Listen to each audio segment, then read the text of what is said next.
Good afternoon, servant of God, Babadanji. Good afternoon. What are you going to talk about today? Today I'm going to talk about deification in patristic, early patristic tradition. Maximus the Confessor, Gregory Nyssa, St Dionysius the Applicate.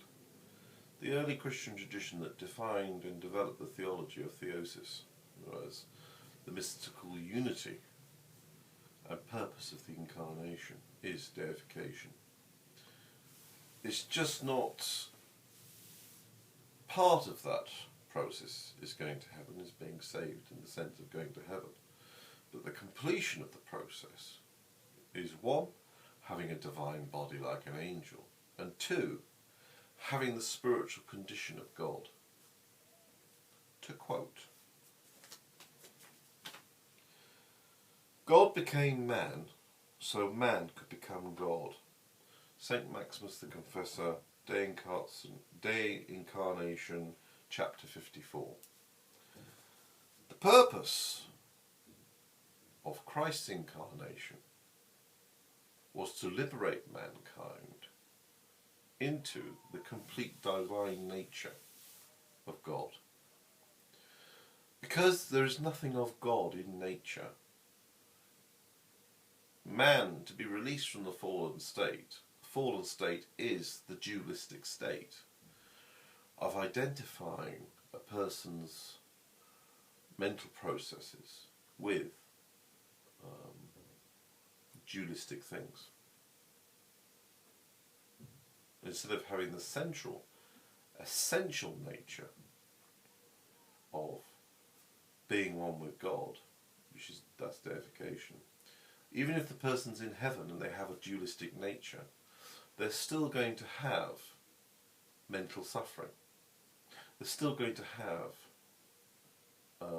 may not be extreme mental suffering because a person's in heaven that's blissful, but they're still going to have problems because in the divine experience there is no problems. In the divine unity there is only bliss. So God, through the incarnation and the resurrection, he is showing mankind the steps. He incarnates, reveals his nature as being man and God to mankind. Nature reacts against God, as nature always does. Nature hates God. Nature abhors God. So it attacks God. So Christ was crucified. Christ to prove his domination over nature and triumph for mankind in the deified state, the divinized state, Christ resurrects. So then man has now been shown the complete way through Jesus Christ of having a divine nature and a divine body in the resurrection. This is the purpose of Christianity.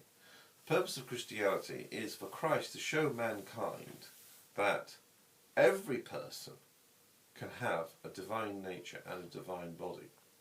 In the past, great men, as Jesus said, of strong character, grabbed hold of heaven and made it their own.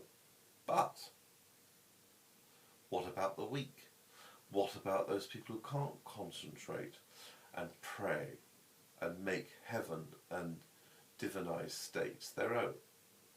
Well, through the incarnation of Jesus Christ, the way has been cleared. And this is what's been happening for 2,000 years. Saints have been created by God and liberated into the divine state.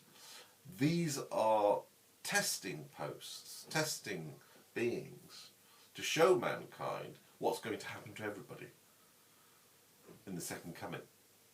When earth will be thrown down, the cosmos will be burned, and all those who wish to partake of the divine nature and have a divine body will be given, through Jesus Christ, those completions in the divine state and unity in God.